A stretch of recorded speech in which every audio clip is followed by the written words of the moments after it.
Indian parliament മന്ദിരം രൂപകൽപ്പന ചെയ്ത വിദേശി ആരാണ്? ഉത്തരം ഹെർബർട്ട് ബേക്കർ. മൗലാന അബ്ദുൽ കലാം സ്ഥാപിച്ച പത്രം ഏതാണ്? ഉത്തരം അൽ ഹിലാൽ. ദേശീയ പതാകയിലെ നിറങ്ങൾ ഏതെല്ലാമാണ്? ഉത്തരം കുങ്കുമം, വെള്ള, പച്ച. ഇന്ത്യയുടെ ദേശീയ ഗാനം ഏതാണ്? ഉത്തരം ജനഗണമന. ഇന്ത്യയുടെ ദേശീയ ഗാനം രചിച്ചത് ആരാണ്? ഉത്തരം രവീന്ദ്രനാഥ ടാഗോർ. ഇന്ത്യയുടെ ദേശീയ ഗീതം ഏതാണ്? ഉത്തരം വന്ദേ മാതരം. ഇന്ത്യയുടെ ദേശീയ ഗീതം രചിച്ചത് ആരാണ്? ഉത്തരം ബങ്കിം ചന്ദ്ര ചാറ്റർജി. ഇന്ത്യൻ നാഷണൽ കോൺഗ്രസിന്റെ പ്രസിഡന്റായ രണ്ടാമത്തെ വിദേശ വനിത ആരാണ്? ഉത്തരം Nellie Sengupta. Annie Besant home rule പ്രസ്ഥാനം ആരംഭിച്ചത് എവിടെ വെച്ചാണ്? ഉത്തരം അടയാർ. വിനോബ ഭാവെയുടെ യഥാർത്ഥ പേര് എന്തായിരുന്നു? ഉത്തരം വിനായക് നർഹരി. കാലാപാനി എന്നറിയപ്പെടുന്ന ജയിൽ എവിടെയാണ്? ഉത്തരം ആൻഡമാൻ നിക്കോബാർ ദ്വീപിൽ. ഒരു ഇരുണ്ട പശ്ചാത്തലത്തിലെ പ്രകാശമാനമായ ബിന്ദു എന്ന് നെഹ്റു വിശേഷിപ്പിച്ചത് ആരെയാണ്? ഉത്തരം ഝാൻസി റാണി. ഏറ്റവും കൂടുതൽ തവണ ഇന്ത്യൻ നാഷണൽ കോൺഗ്രസിന്റെ പ്രസിഡന്റായ വ്യക്തി ആരാണ്? ഉത്തരം മൗലാന അബ്ദുൽ കലാം ആസാദ്. ഗാന്ധിജിയുടെ ആദ്യ നിരാഹാര സമരം ഏതാണ്?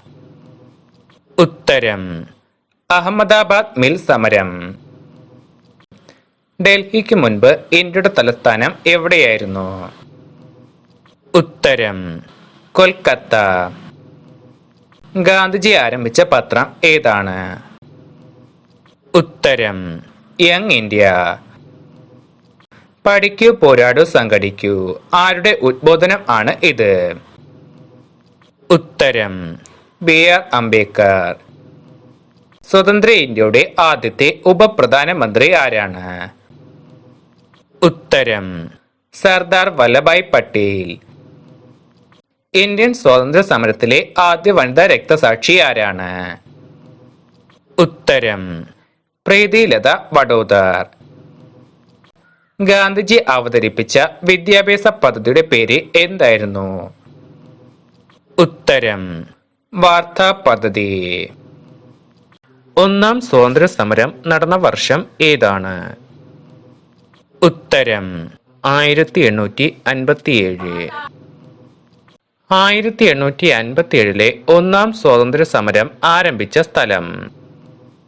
ഉത്തരം ഉത്തർപ്രദേശിലെ മീററ്റ്. ശിപ്പായി ലഹള എന്ന് ബ്രിട്ടീഷുകാർ വിളിച്ച സമരം ഏതായിരുന്നു? ഉത്തരം 1857 ഒന്നാം സ്വാതന്ത്ര്യ സമരം. 1857 ഒന്നാം സ്വാതന്ത്ര്യ സമരത്തിലെ ആദ്യ രക്തസാക്ഷി ആരായിരുന്നു? ഉത്തരം മംഗൾ പാണ്ഡെ. ഇന്ത്യൻ സ്വാതന്ത്ര്യ സമരത്തിലെ ഏറ്റവും പ്രായം കുറഞ്ഞ രക്തസാക്ഷി ആരാണ്? ഉത്തരം 18 വയസ്സുകാരനായ ഖുദിറാം ബോസ്.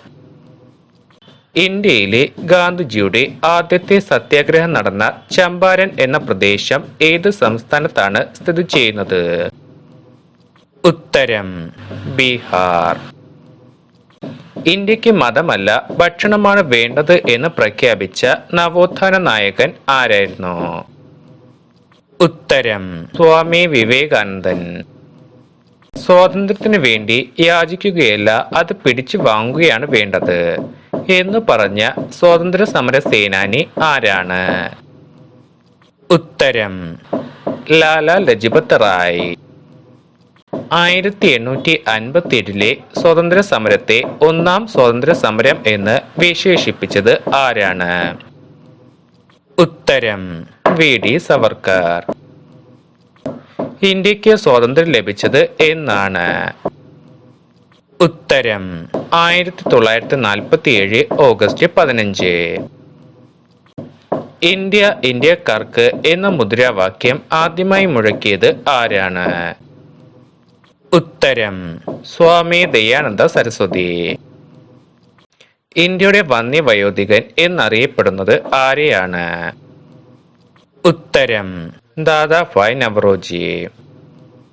ഇന്ത്യ സ്വതന്ത്രമാവുന്ന കാലത്ത് ഗവർണർ ജനറൽ ആരായിരുന്നു? ഉത്തരം മൗണ്ട് ബാറ്റൻ പ്രഭു. സ്വതന്ത്ര ഇന്ത്യയുടെ ആദ്യത്തെ ഗവർണർ ജനറൽ ആരായിരുന്നു? ഉത്തരം മൗണ്ട് ബാറ്റൻ പ്രഭു. സ്വതന്ത്ര ഇന്ത്യയുടെ അവസാനത്തെ ഗവർണർ ജനറൽ ആരായിരുന്നു? ഉത്തരം രാജഗോപാലാചാരി. അയിത്തത്തിനെതിരെ ഇന്ത്യയിൽ നടന്ന ആദ്യ സംഘടിത സമരം ഏതാണ്? ഉത്തരം വൈക്കം സത്യാഗ്രഹം. ഇന്ത്യയിലെ തദ്ദേശ സ്വയംഭരണത്തിന്റെ പിതാവ് എന്ന് അറിയപ്പെടുന്നത് ആരെയാണ്? ഉത്തരം റിപ്പൺ പ്രഭു. രവീന്ദ്രനാഥ ടാഗോർ രചിച്ച ഇന്ത്യയുടെ ദേശീയ ഗാനമായ ജനഗണമന ഏത് പത്രത്തിലാണ് ആദ്യമായി പ്രസിദ്ധീകരിച്ചത്? ഉത്തരം തത്വബോധിനി. ഇന്ത്യയിലെ ബ്രിട്ടീഷ് ഭരണകാലത്ത് പട്ടാളത്തിൽ ഒരു ഇന്ത്യക്കാരന് ലഭിക്കാവുന്ന ഏറ്റവും ഉയർന്ന പദവി ഏതാണ്? ഉത്തരം സുബൈദാർ. ആറ്റിങ്ങൽ കലാപം നടന്നത് എന്നായിരുന്നു? ഉത്തരം 1921 ഏപ്രിൽ 15. ദക്ഷിണാഫ്രിക്കയിൽ നിന്നും മടങ്ങിയെത്തിയപ്പോൾ ഗുജറാത്തികളുടെ സംഘടനയായ ഗുർജർ മഹാസഭ ഗാന്ധിജിക്ക് ഒരു സ്വീകരണം നൽകി. ബോംബെയിലെ മംഗൾദാസ് ഹൗസിലെ പൂന്തോട്ടത്തിൽ വെച്ച് സംഘടിപ്പിക്കപ്പെട്ട ഈ സ്വീകരണത്തിൽ അധ്യക്ഷനായത് ഗുർജർ സഭയുടെ അന്നത്തെ അധ്യക്ഷനായിരുന്നു. പിൽക്കാലത്ത് ഗാന്ധിജിയുടെ ജീവിതത്തിൽ ആഴമേറിയ മുറിവുകൾ നൽകിയ ഈ വ്യക്തി ആരായിരുന്നു? ഉത്തരം മുഹമ്മദ് അലി ജിന്ന. 1909 ജൂലൈയിൽ ഒരു കേസിന്റെ വാദവുമായി ബന്ധപ്പെട്ട് ഗാന്ധിജി കപ്പലിറങ്ങിയ ഇംഗ്ലണ്ടിലെ സതാംപ്ടൺ എന്ന തുറമുഖം പിന്നീട് മറ്റൊരു പ്രസിദ്ധമായ യാത്രയ്ക്ക് സാക്ഷ്യം വഹിക്കുകയുണ്ടായി. ആരുടെ ഏത് യാത്ര? ഉത്തരം ടൈറ്റാനിക് കപ്പലിന്റെ യാത്ര. ഈ പ്രദേശത്ത് നടന്ന സമരങ്ങളായിരുന്നു കുടസമരം തുടങ്ങിയവയെക്കുറിച്ചുള്ള വാർത്തകൾ അമേരിക്കൻ പത്രങ്ങളിൽ പോലും വന്നിരുന്നു. ഏതാണ് ഈ പ്രദേശം? ഉത്തരം ലക്ഷദ്വീപ്. ബാലഗംഗാധര തിലകനുമായുള്ള അഭിപ്രായ വ്യത്യാസത്തെ തുടർന്ന് കേസരി എന്ന പ്രസിദ്ധീകരണം വിടുകയും സുധാരക് എന്ന പ്രസിദ്ധീകരണം ആരംഭിക്കുകയും ചെയ്തത് ആരായിരുന്നു? ഉത്തരം ഗോപാൽ ഗണേഷ് അഗാർക്കർ. ഗാന്ധിജിയുടെ ജന്മദിനമായ ഒക്ടോബർ 2 അന്താരാഷ്ട്ര അഹിംസാ ദിനമായി ആചരിക്കാൻ ഐക്യരാഷ്ട്രസഭ തീരുമാനിച്ചത് എന്നായിരുന്നു? ഉത്തരം 2007 ജൂൺ 15. ഞാൻ പോയാൽ അദ്ദേഹം എന്റെ ഭാഷ സംസാരിക്കും എന്നെനിക്കറിയാം. 1947 ജനുവരി 15 AICCയുടെ മുൻപാകെ ഗാന്ധിജി പ്രസംഗിച്ചത് ആരെ ഉദ്ദേശിച്ചായിരുന്നു? ഉത്തരം ജവഹർലാൽ നെഹ്റു. 1940 ഗാന്ധിജി വ്യക്തി സത്യാഗ്രഹം ആരംഭിച്ചത്. ആരെയാണ് ഗാന്ധിജി ഇതിനായി ആദ്യമായി തിരഞ്ഞെടുത്തത്? ഉത്തരം വിനോബ ഭാവെ. ഒഡീഷയിലെ ജഗുലായ് പദ സ്വദേശിയായിരുന്ന ഒരു ധീരന്റെ വിധവയ്ക്ക് 2016 ഒഡീഷ സർക്കാർ 5 ലക്ഷം രൂപ പാരിതോഷികമായി നൽകി. 1948 ഗാന്ധിജിയെ വെടിവെച്ച് വീഴ്ത്തിയ നാഥുറാം വിനായക് ഗോഡ്സെയെ കീഴ്പ്പെടുത്തി പോലീസിന് നൽകിയതിനായിരുന്നു ഈ പാരിതോഷികം. ആരായിരുന്നു ഈ ധീരനായ വ്യക്തി? ഉത്തരം Raghu Nayak. Quit India, Simon go back എന്നീ മുദ്രാവാക്യങ്ങളുടെ ഉപജ്ഞാതാവ് ആരായിരുന്നു? ഉത്തരം യൂസഫ് മെഹ്റലി. ഇന്ത്യയെ കൂടാതെ ഓഗസ്റ്റ് 15 സ്വാതന്ത്ര്യദിനം ആഘോഷിക്കുന്ന മറ്റ് 5 രാജ്യങ്ങൾ കൂടിയുണ്ട്. ഏതൊക്കെയാണ് ആ രാജ്യങ്ങൾ? ഉത്തരം ഉത്തര കൊറിയ, ദക്ഷിണ Korea, republic of Congo, Bahrain, Liechtenstein എന്നിവയാണ്. ഇന്ത്യൻ സ്വാതന്ത്ര്യ സമരത്തിന് നേതൃത്വം കൊടുത്ത സംഘടന. ഉത്തരം Indian national Congress. Indian national കോൺഗ്രസിന്റെ സ്ഥാപകൻ ആരാണ്? ഉത്തരം A.O. ഹ്യൂം. ഇന്ത്യൻ നാഷണൽ കോൺഗ്രസിന് ആ പേര് നിർദ്ദേശിച്ചത് ആരാണ്? ഉത്തരം ദാദാഭായ് നവറോജി. ഇന്ത്യൻ നാഷണൽ കോൺഗ്രസിന്റെ അധ്യക്ഷനായ മലയാളി. ഉത്തരം C. ശങ്കരൻ നായർ. ജവഹർലാൽ നെഹ്റു റാണി എന്ന് വിശേഷിപ്പിച്ച വനിത ആരാണ്? ഉത്തരം റാണി ഗൈഡിൻ ലിയു.